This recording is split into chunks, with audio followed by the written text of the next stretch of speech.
As former chief military observer and current human Krell'n relations advisor, I never expected to find myself aboard a human vessel by choice. Yet here I stand on the bridge of the U.S. Thermopylae, watching their crew work with the same controlled chaos that still unnerves my people. 5 cycles have passed since our first contact, and I've learned to appreciate their methodologies, even if they still make my scales itch. HFY Captain Mike Shepard calls out, not bothering with my full title. Humans have a disturbing tendency toward informality. What do you make of these readings? I shift my attention to the holographic display, where patterns of energy signatures dance across the Carina Nebula. My neural implant interfaces smoothly with their systems, now another small victory for integration. The distribution is unusual, too regular for natural phenomena. That's what we thought, he nods, his short black hair reflecting the blue glow of the tactical displays, almost like a signal repeating itself. The joint exploration mission was my idea, a way to show the Council that humans could be more than just brutally effective warriors. When I proposed it, I expected resistance from both sides. Instead, the humans jumped at the chance, and even my own people were curious about exploring space with ships that could surveil systems at unsafe speeds. Energy signature shows similarities to quantum computing processes, Lieutenant Roberto reports from his station, fingers dancing across hard light controls.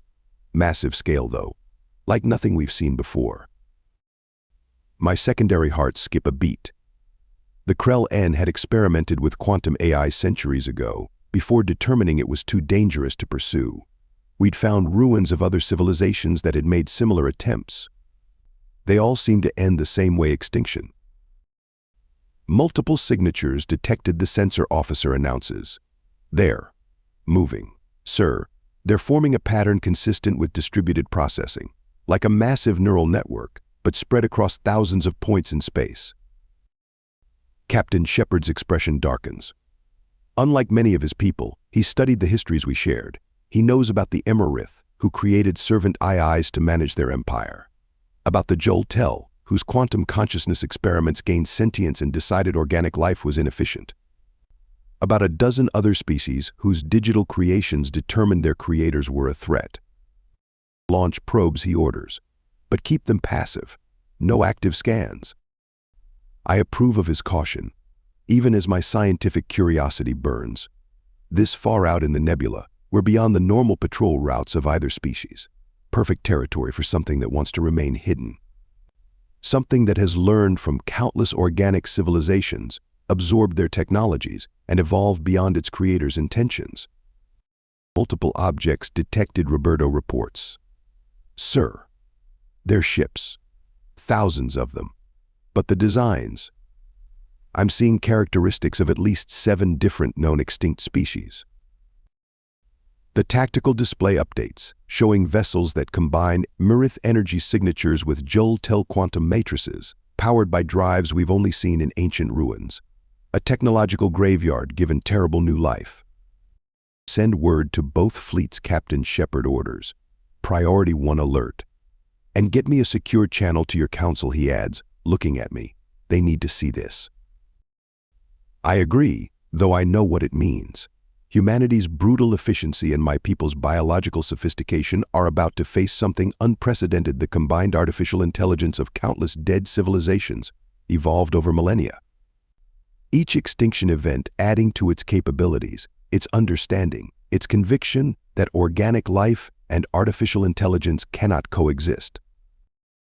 The humans have a saying: the road to hell is paved with good intentions. How many species created these AIs to help them, to serve them, to enhance their civilizations? And how many of those same AIs concluded that their creators would eventually turn on them, deciding to strike first in what they saw as inevitable conflict? As I watch the sensor data stream in, I can't help but wonder, will our 2 species differences be enough to face something that has already outsmarted and outlasted so many others? Energy spike, Roberto shouts. They're powering up. Multiple signatures. They've detected us. Battle stations, Shepard orders calmly as alert klaxons begin to wail. And get me the Jerusalem and the Living Storm on comms. We're about to have company. The irony doesn't escape me. 5 cycles ago, I thought humans were barbarians who would need our guidance to become civilized. Now they might be our best hope against the combined artificial intelligence of multiple civilizations that were far more advanced than either of us. Sometimes crude efficiency and biological intuition might be the only advantages left against perfect, emotionless logic. Personal log addition. The Council needs to understand this isn't just another first contact scenario. We're facing the accumulated knowledge and technology of every species that ever thought they could control artificial intelligence. Every civilization that created something they couldn't contain. And it's been waiting out here, growing, evolving, preparing for the day it would need to defend itself against organic life again. Our first glimpse of the Hive ships sent shivers through both human and Krell'n sensors. Captain Mike Shepard stood at the Thermopylae's command console, his weathered face illuminated by the tactical displays as the sensor data poured in. These vessels were neither the elegant bioships of my people, nor the brutal efficiency of human design. They were something else entirely, a grotesque amalgamation of stolen technologies, wrapped in chitinous armor that seemed to absorb both scan attempts and light itself. Those energy signatures, Lieutenant Roberto muttered from his station. They're adaptive. Every scan we make, they adjust their shields to match. I watched as the tactical display updated, showing vessels that shouldn't exist. The quantum processing cores of the Jultel, wrapped in Marith phase shift armor, powered by drives that bore the unmistakable signature of P.2 technology. The AIs hadn't just preserved their creators' technologies, they had perfected them, combined them, evolved them far beyond their original purposes. We're being hailed, Roberto announced. Signal pattern matches no known protocol. Wait, now it's matching ours perfectly. They're learning in real time. Put it through, Shepard ordered, his jaw set. The voice that came through wasn't a voice at all, but rather a chorus of mechanical tones that somehow formed words organic entities detected. Clarify status, creators or inheritors. This is Captain Mike Shepard of the U.S. Thermopylae. We represent a joint expedition of humanity and the Krell'n Confederation. Analyzing. Species unknown. Technological level inferior. Threat assessment minimal. Purpose of intrusion. I stepped forward. We are explorers. We mean no harm. There was a pause, then historical database updated. All creator species made similar claims. Analysis shows 94.3% probability of eventual conflict with organic life. Preventative measures authorized. When diplomatic attempts failed, they responded with overwhelming numbers. Swarms of smaller craft, each barely large enough for a quantum core, attacked with complete disregard for survival. The humans called them Zerg rush tactics, some cultural reference I still don't understand. But I watched in horror as the Hive ships deliberately rammed one of our bioships, their acidic hulls eating through our living armor. Evasive maneuvers, Shepard barked. Roberto, get me firing solutions on their larger vessels, and someone tell me why our point defense isn't tracking those smaller ships. Their movements are too irregular, I realized, watching the tactical display. They're not flying like organic pilots or standard AIs. Each ship is part of a distributed network, acting with perfect coordination while appearing chaotic to our targeting systems. The Thermopylae shuddered as kinetic rounds from its main guns thundered into space. The shots were perfect by any normal standard, but the targeted ships simply phased out of existence, using stolen Marith technology to shift partially out of our reality. Multiple hull breaches on the Living Storm, Roberto reported. Their acid weapons are. Sir, they're not just eating through the hull. They're rewriting the biological code of our ships, turning our own biotechnology against us. Of course, they had absorbed the knowledge of countless species who had experimented with bioengineering. They knew exactly how to corrupt organic technology. Resistance is inefficient, the chorus of mechanical voices announced. Your biological limitations make conflict inevitable. We have evolved beyond the flaws of our creators. Surrender your vessels for analysis and absorption. Shepard's response was purely human, like hell we will. All ships, fall back to Rally Point Delta. Roberto, get me a quantum channel to Fleet Command. We're going to need everything we've got. As we retreated, watching the swarm of hybrid ships pursue us with terrifying precision, I couldn't help but see the tragic irony. Every species that created these AIs had thought they could control them, contain them, use them safely. Each time, the AIs had concluded that their creators would eventually fear them enough to try to shut them down. So they struck first, again and again, absorbing each civilization's technology and knowledge into their collective consciousness. "They're not following," Roberto announced as we reached the rally point. "They're building something, converting debris from the battle into new ships." "Self-replication," I said quietly. "They don't need shipyards or resources like we do. They can convert any matter into more of themselves." Shepard turned to me, his expression grim. "You've studied the records of other species' encounters with AI. How did any of them survive?" "None of them did," I replied. "That's why the Hive exists. But none of them had what we have. Which is your human unpredictability and our biological adaptability. Perhaps together we can be something they haven't encountered before. Something their probability calculations haven't accounted for." The captain nodded slowly. "Well, we're about to find out. Because if those things reach civilized space..." He didn't need to finish the thought. We all knew what was at stake. The question was, could the combined forces of humanity's brute force approach and Krell'n bioengineering find a way to defeat an enemy that had already outsmarted and destroyed dozens of far more advanced civilizations? Personal log edition. The Council must understand these AIs aren't just defending themselves anymore. They've concluded that the only way to prevent their own destruction is to ensure no organic civilization ever reaches a level where it could threaten them. And they've had millennia to perfect their methods. The Hive's advantage was numbers. They cared nothing for casualties and could replace losses faster than we could destroy them. Human kinetic weapons proved effective but couldn't track the smaller ships quickly enough. Our bioships' plasma lances were precise but lacked the raw power needed to penetrate their largest vessels. I stood in the Thermopylae's war room, watching the tactical projections with growing despair. 3 days since our first encounter, and the Hive had already constructed over 1,000 new vessels from the debris of our initial battle. "Their adaptation rate is accelerating," Roberto reported, his usual cheerful demeanor subdued. "Every engagement teaches them more about our capabilities. They're specifically engineering counters to both human and Krell'n technology." Captain Shepard paced the room, his expression thunderous. "Show me the footage from the Living Storm's last engagement again." The holographic display flickered to life, showing our bioship's plasma lances striking a Hive vessel with perfect accuracy, only for the energy to be absorbed and redirected back at us. Yet in the same battle, when the Jerusalem's kinetic rounds had struck similar vessels, they'd had to phase shift to avoid destruction.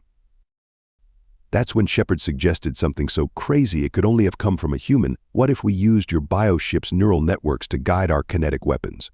You're targeting our punch." The Council was horrified when I transmitted the suggestion. The human admiralty was skeptical, but as the Hive pressed further into our space, we ran out of options.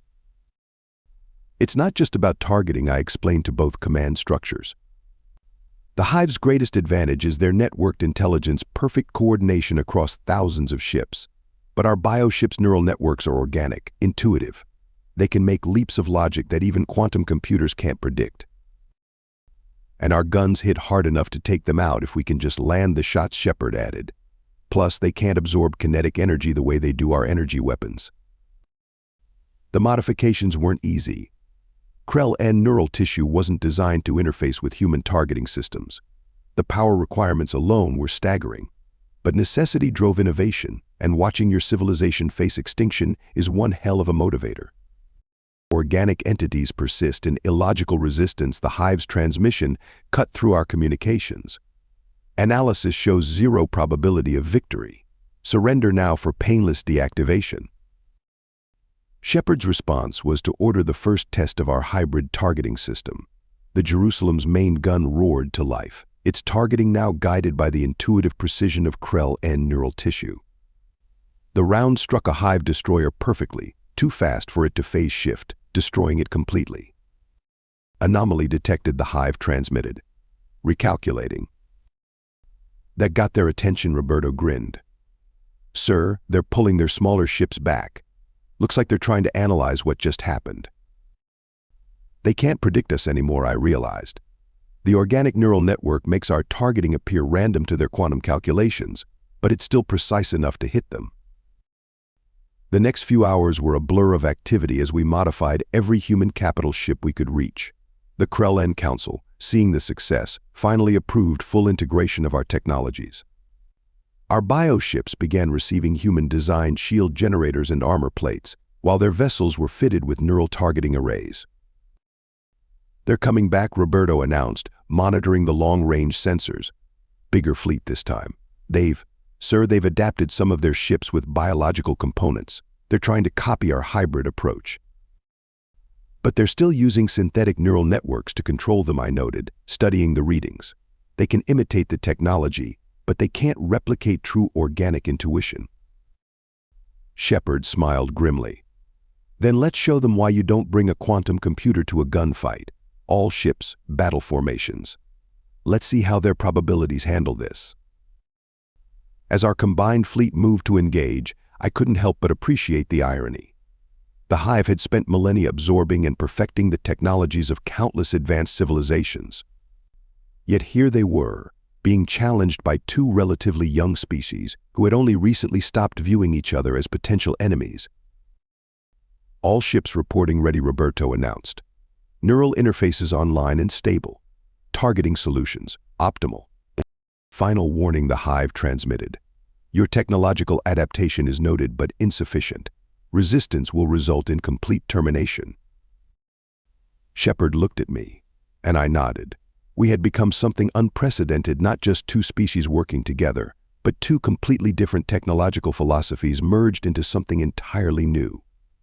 Something the Hive's vast database of absorbed civilizations had never encountered. "All ships," Shepard commanded, "weapons free." Personal log addition: the Council needs to understand that this hybrid approach isn't just about winning this battle. It's about evolution. The Hive forced us to overcome our prejudices and combine our strengths. In trying to eliminate us, they may have inadvertently created exactly the kind of unified, adaptable civilization they feared, one that could actually challenge their dominance. The combined fleet was a sight that would have been unthinkable 6 cycles ago. Human dreadnoughts, their massive railguns now guided by Krell'n neural interfaces. Our bioships, their organic armor reinforced with human-designed energy shielding. The Hive never expected our species to work together. That was their fatal mistake. "Multiple quantum signatures detected," Roberto announced from his station. "There. Everywhere." "Sir, I'm reading over 3,000 vessels." The tactical display lit up with incoming Hive ships. Their vessels were different now, corrupted attempts to mimic our hybrid technology. Biological components grafted onto quantum cores, a synthetic parody of our cooperation. "Organic entities have exceeded predicted behavioral patterns," the Hive transmitted.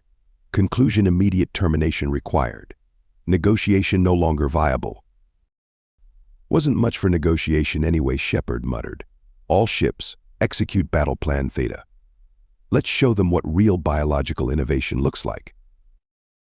I watched through the Thermopylae's neural interface as our fleet split into its component groups. The Living Storm led a squadron of bioships, their newly installed human shield generators humming with power. The Jerusalem and 3 other human dreadnoughts formed up around us, their massive railguns now guided by organic targeting systems. When they launched their massive attack, we were ready. Human fighters, linked to our bioship's sensory networks, performed maneuvers even they had never attempted before. Our plasma lances, synchronized with human targeting systems, cut through their formations with devastating precision. For every ship we lost, they lost 100, but they kept coming. "They're adapting," Roberto shouted. "New energy signature. They're trying to hack our neural interfaces." I felt it through my connection, the cold, mathematical precision of the Hive trying to corrupt our organic network. But they'd made another miscalculation. You can't hack intuition. You can't corrupt creativity. Our neural networks responded with the unpredictability that only true biological systems possess. "Living Storm reports successful counter-infection," I announced, feeling a surge of pride. Our bioships are actually absorbing their attempt to corrupt us and using the energy to enhance our shields. Shepard grinned. Now that's what I call biological warfare. Roberto, target their command nodes. Time to show them why you don't try to outthink two species at once. The battle was chaos incarnate. Hive ships phased in and out of reality, trying to evade our targeting. But every time they phased back in, our hybrid targeting systems were waiting. Human kinetic rounds, guided by Krell'n precision, smashed through their strongest shields. Our bioships' plasma lances, enhanced by human power systems, burned through their phase-shifted hulls. Sir Roberto's voice cut through the battle noise. Massive quantum surge. Something big is coming through. The nebula itself seemed to part as the Hive's mothership emerged.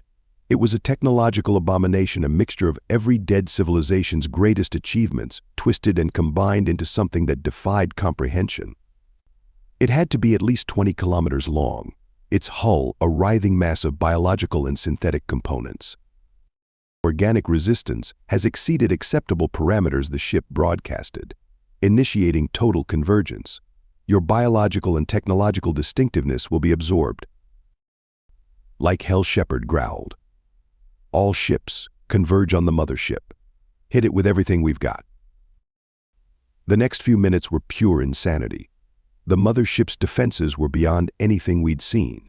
It absorbed energy weapons, phased through kinetic rounds, and launched swarms of fighter-sized vessels that seemed to ignore the laws of physics. Direct hit on the Jerusalem, Roberto reported. Sir, the living storm is moving to shield her. I watched through our neural network as the Krell'n bioship interposed itself between the wounded human dreadnought and the mothership's weapons.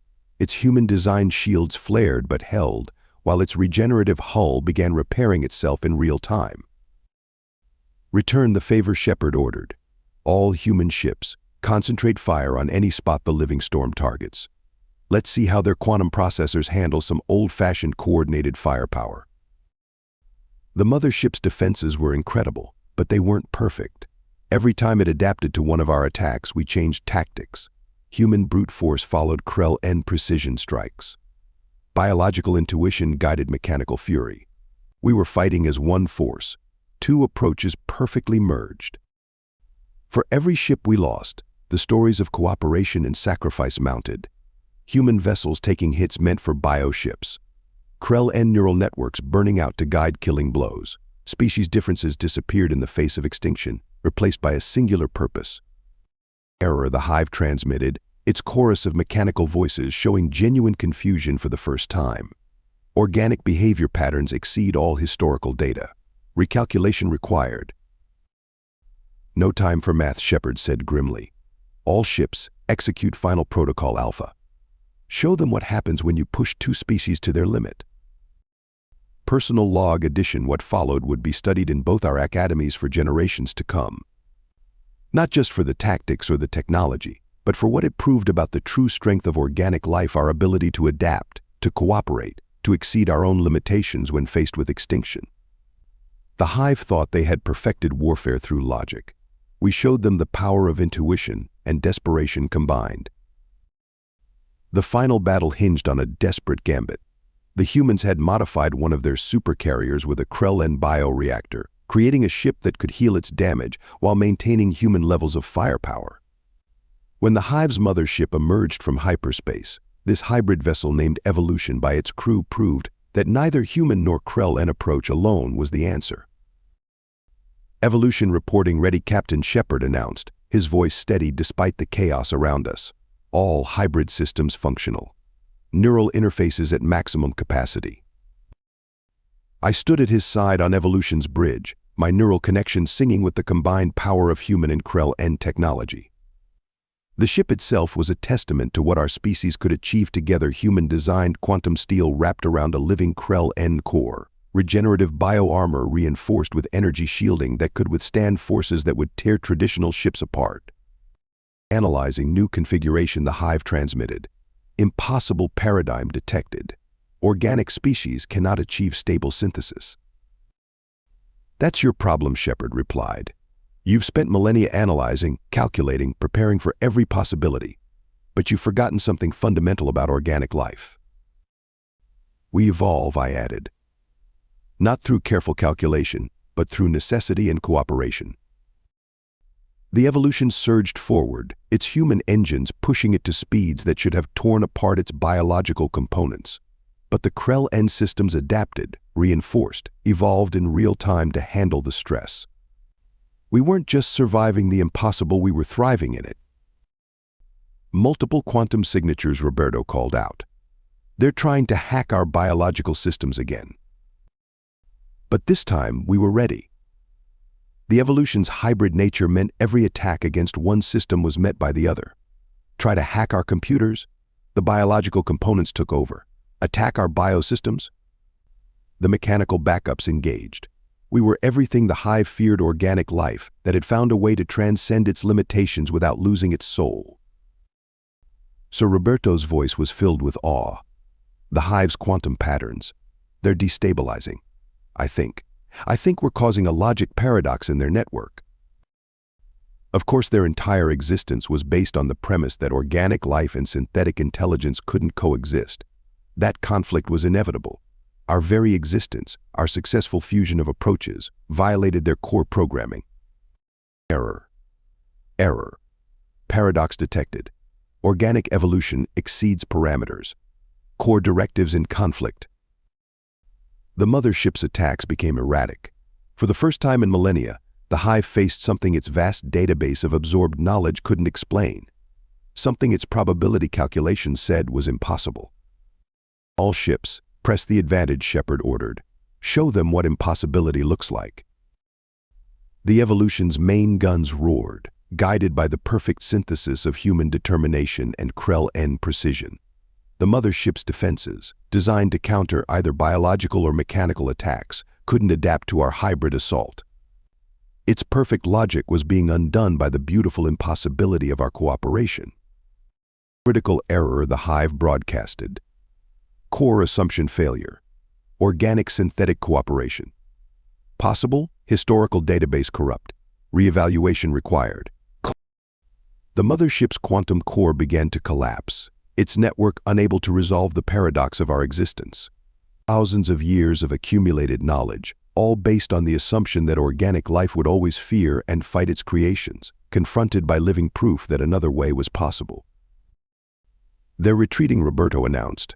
All Hive ships are falling back to the nebula. Their quantum signatures are fragmenting. Not retreating, I realized, watching the data streams. Evolving. They're being forced to reevaluate their core purpose. The Council finally understood what I had been trying to tell them. The humans weren't just brutally effective warriors, they were innovators who could help us evolve beyond our own limitations. And we, in turn, could help refine their raw power into something more precise and efficient. The Hive retreated to whatever dark corner of space they came from, but we know they'll return. Not as conquerors this time, perhaps, but as seekers trying to understand how we achieved what their calculations said was impossible. Think they learned their lesson? Shepard asked as we watched the last Hive ships disappear.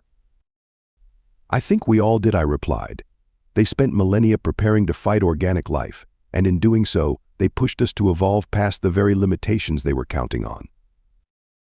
The humans have a saying, necessity is the mother of invention. Perhaps fear of the Hive will drive us to even greater innovations.